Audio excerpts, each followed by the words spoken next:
السلام علیکم. میں شفا یوسف سے کسی میڈیا پریکٹیشنر یا ٹی وی پر آنے والے اینکر کے طور پر نہیں بلکہ خیبر پختونخوا سے تعلق رکھنے والے پاکستانی شہری کی حیثیت سے یہ ویڈیو پیغام دے رہی ہوں.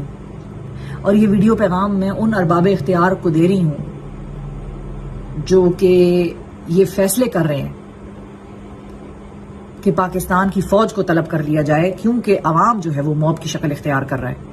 مریم اورنگزیب صاحبہ نے یہ کہا کہ پاکستان تحریک انصاف کی لیڈرشپ کدھر ہے، ان کو چاہیے وہ سامنے آئیں اور وہ موب کو کنٹرول کریں. تو میڈم یہ موب جو ہے یہ تو تب کنٹرول میں آئے گا جب ان کا لیڈر ان سے مخاطب ہوگا. ان کا لیڈر آپ کی حراست میں ہے. شہباز شریف صاحب وزیر اعظم پاکستان ہے اس وقت، اور وزیر اعظم صاحب میں آپ سے بھی مخاطب ہوں. You are the head of the government, you are the head of the government. یہ آپ کے گلے پڑے گی اگر یہ آگ لگی. اور یہ بھی میں آپ کو بتا دوں کہ خیبر پختونخوا کی ڈائنامکس ڈیفرنٹ ہے پاکستان کے دیگر خطوں سے بہت ساری چیزوں میں. یہ غلطی نہ کیجیے گا اور نہ ہی یہ غلطی اپنی حکومت میں سے کسی کو کرنے دیجیے گا سر کہ آپ عوام کو ان کی افواج کے سامنے کھڑا کر دیں.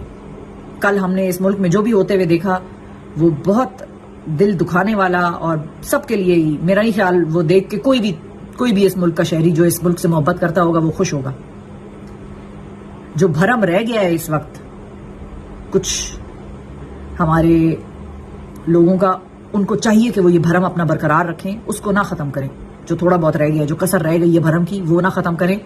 وزیر اعظم صاحب یہ آپ سے سوال ہوگا، تاریخ لکھی جا رہی ہے اور یہ آپ سے پوچھا جائے گا کہ آپ نے اپنی حکومت میں سربراہی میں کیسے اس آگ کو بھڑکنے دیا، کس طرح سے آپ نے اپنے ایڈوائزرز کو اپنے اوپر حاوی ہونے دیا. جو آپ کے ایڈوائزرز ہیں اور جو آپ کو یہ ایڈوائز کر رہے ہیں کہ سر فوج طلب کر لیتے ہیں، وہ آپ کو گمراہ کر رہے ہیں سر. نہ نواز شریف صاحب اس کے ذمہ دار ہوں گے، نہ مریم صاحبہ ذمہ دار ہوں گی، کوئی اور ذمہ دار نہیں ہوگا سر. آپ سے پوچھا جائے گا. خدا را یہ میری آپ سے ایک پاکستانی کی حیثیت سے اپیل ہے، درخواست ہے میری آپ سے کہ پاکستان کی افواج کو پاکستان کی عوام کے سامنے کھڑا نہ کریں.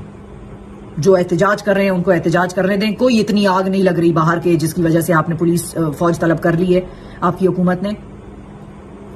یہ آگ ایک دفعہ اگر بھڑکی تو پھر اس آگ کو بجھانا بڑا مشکل ہے، پھر یہ ادھر ادھر بھی نکلے گی. یہ آگ پھر ایسی نہیں ہے کہ ایک پانی کی بالٹی سے یہ بجھ جائے گی یا ایک کسی لیڈر کے باہر آ کر بیان دینے سے بجھ جائے گی. پھر یہ آگ پھیلے گی اور یہ سب کے گھروں کو اپنی لپیٹ میں لے گی. اور اس ملک میں قربانیاں ہیں ہمارے فوجی جوانوں کی بھی، اس ملک میں قربانیاں ہیں ہمارے سویلینز کی بھی، عوام کی بھی. دونوں کے گھروں سے شہید نکلے ہیں، دونوں کے گھروں سے شہیدوں کے جنازے نکلے ہیں. دونوں نے مل کے دہشت گردی کی جنگ لڑی ہے. دنیا کو اپنے اوپر نہ ہنسائیں، دنیا کو اور پاکستان کے دشمنوں کو خوش ہونے کا موقع نہ دیں. یہ جو ہو رہا ہے اس ملک میں یہ آپ کے دور اقتدار میں ہو رہا ہے. وزیر اعظم شہباز شریف صاحب آپ اس کے ذمہ دار ہیں اور آپ ہی ذمہ دار ہوں گے، اور آپ سے پوچھا جائے گا کہ کیوں آپ نے اس آگ کو بھڑکنے دیا. تو خدا کا واسطہ، اللہ رسول کا واسطہ میں آپ کو دیتی ہوں، اس ملک کو اس آگ سے بچائیں اور عوام کو اور پاکستان کی افواج کو آمنے سامنے نہ آنے دیں. Thank you.